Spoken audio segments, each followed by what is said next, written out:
Prayer பண்ணுங்க. கண்டிப்பா புவி சிஸ்டர் வாழ்க்கையில கடன் சுமைகளை கர்த்தர் மாற்றுவார். கர்த்தருடைய வார்த்தைக்கு உங்களை ஒப்பு கொடுங்க. கர்த்தருடைய வேதத்துக்கு உங்களை ஒப்பு கொடுங்க.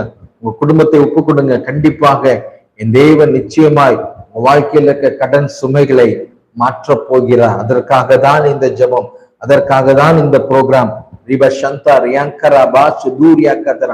நான் நிச்சயமாய் சொல்லுவாங்க, ஆண்டோட வார்த்தைக்கு கீழ்ப்படிந்து பயந்து வாழும் போது நிச்சயமா எந்த வீண் செலவும் உங்களுக்குள் வராது, எந்த அனாவசிய செலவும் உங்களுக்குள் வராது, எந்த பிரச்சனையும் வராதபடிக்கு கண்டிப்பாக என் தேவன் உங்களுக்காக ஒரு உதவி செய்வார்.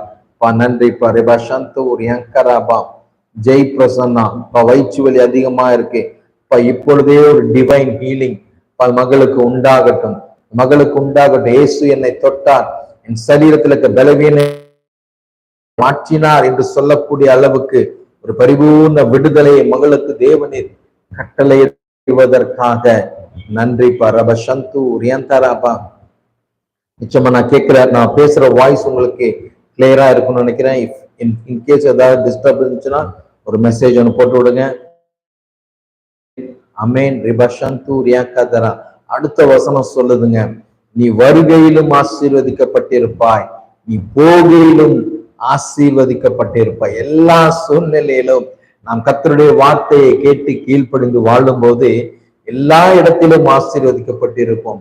நம் வீட்டின் மிருக ஜீவன்கள் ஆசீர்வதிக்கப்பட்டிருக்கும், நம் கற்பத்தின் கனி ஆசீர்வதிக்கப்பட்டிருக்கும், நம் வீட்டுல இருக்க ப்ரொவிஷன்ஸ், நம் வீட்டுல இருக்கிற எல்லா மளிகை சாமான்களையும் கர்த்தர் ஆசீர்வதித்திருப்பார். ஏன்னா மளிகை ஜாமான் இல்லாம நம்ம வேணா சில நேரத்துல அற்பமா நினைக்கலாம், ஏன்னா மளிகை ஜாமானுக்கெல்லாம் ஜெபிக்கிறார் பாஸ்டர், அது இல்லாம ஒருவேளை சோறு உங்களால ஆக்க முடியாதுங்க, அரிசி இல்லாம ஒருவேளை சாப்பிட முடியாது. என் தேவன் சொல்லுகிறார், அதற்கு குறைவில்லாதபடிக்கு ஒருவேளை நீங்கள் நிறைவா இருப்பீர்கள், ஆனால் குறை உள்ளவர்களுக்காக ஜெபிக்க ஆரம்பிங்க. அப்பா, அன்றாட தேவைகளுக்காக எத்தனை பேர் பிளாட்ஃபார்ம்ல எத்தனை பேர் கையேந்தி கொண்டு வாழ்ந்து கொண்டே இருக்கிறார்கள். அவர்கள் வாழ்க்கையில் எல்லாம் ஒரு மாற்றம் வர வேண்டும் எசப்பா அப்படின்னு சொல்லி கண்ணீரோடு கூட நீங்கள் அவர்களை ஆசீர்வதிப்பீர்களானால் அந்த ஆசீர்வாதத்தின் சத்தத்தை கர்த்தர் கேட்டு, இந்த வார்த்தையை கர்த்தர் கேட்டு அவர்கள் வாழ்க்கையிலும் கண்டிப்பாக ஒரு மாற்றத்தை கர்த்தர் கொடுப்பார். இந்த சுவிசேஷம் என்கிற இந்த மன்னாவை நாம் அநேகருக்கு பகிர்ந்து கொடுக்கும் போது அந்த சுவிசேஷம் அநேகருடைய வாழ்க்கையில ஒரு மறுரூபத்தை கொண்டு வரும் என்பதில் மாற்றம் இல்லை.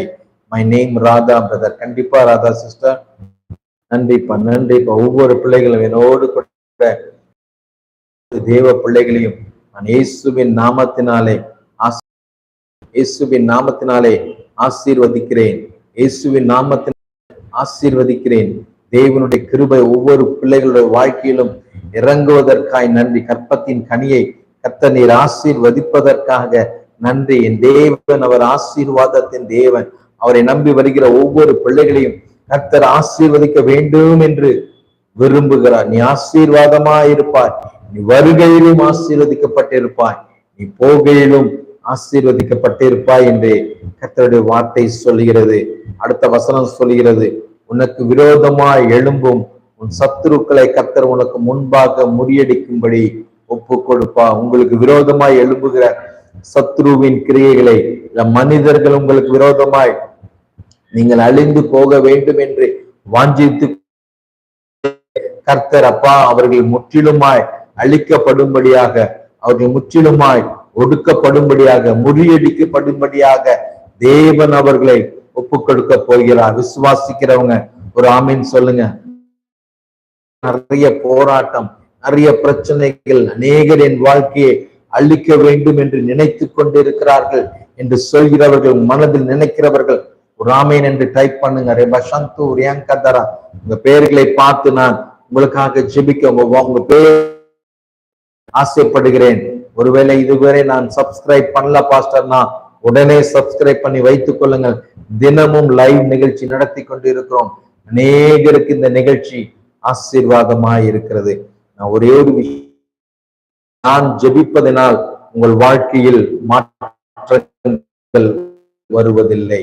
நீங்க எந்த அளவுக்கு தேவனோடு கூட இணைகிறீர்களோ, தேவனோடு சஞ்சரிக்கிறீர்களோ, அந்த அளவுக்கு உங்க வாழ்க்கையில எல்லா விரோதிகளின்